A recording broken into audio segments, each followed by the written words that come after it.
जलसंधारण दिनानिमित्त महाराष्ट्रात शुक्रवारी 21 ऑगस्ट रोजी महावॉकेथॉनचं आयोजन करण्यात आलं आहे. राज्यातील सर्व जिल्ह्यांच्या मुख्यालयांवर सकाळी 9 वाजता हा उपक्रम होणार आहे. नागरिकांमध्ये जल आणि मृदू संवर्धनाबाबत जनजागृती निर्माण करणं हा या उपक्रमाचा मुख्य उद्देश असणार आहे. माजी मुख्यमंत्री स्वर्गीय सुधाकरराव नाईक यांच्या जयंतीनिमित्त 21 ऑगस्ट रोजी हा दिवस राज्यभर जलसंधारण दिन म्हणून साजरा होतो.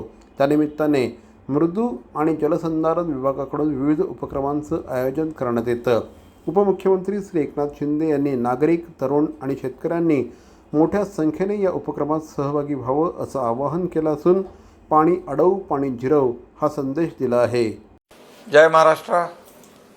माती वाचली तर शेती वाचेल, पाणी जपले तर उद्याचं भविष्य समृद्ध होईल. माजी मुख्यमंत्री स्वर्गीय सुधाकरराव नाईक साहेब यांच्या जयंतीनिमित्त 21 ऑगस्ट हा दिवस आपण राज्यभर जलसंधारण दिन म्हणून साजरा करत आहोत. या निमित्ताने मृद व जलसंधारण विभागाच्या वतीने राज्यभर महावॉकॅथॉन वॉक फॉर वॉटर आयोजित करण्यात आले आहे. पाणी हा केवळ आजचा प्रश्न नाही, तो आपल्या पुढच्या पिढ्यांच्या भविष्याचा प्रश्न आहे.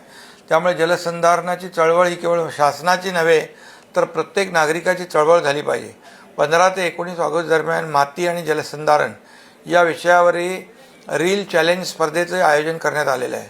मोठ्या संख्येने या उपक्रमात सहभागी व्हा. जाहिरातीतील QR कोड स्कॅन करा, आपली नाव नोंदणी करा आणि शासनाने ठेवलेली आकर्षक बक्षिसे जिंका. चला आज एक संकल्प करूया, पाणी अडवूया, पाणी जिरवूया आणि जलसमृद्ध, हरित आणि समृद्ध महाराष्ट्र घडूया. धन्यवाद. जय हिंद, जय महाराष्ट्र.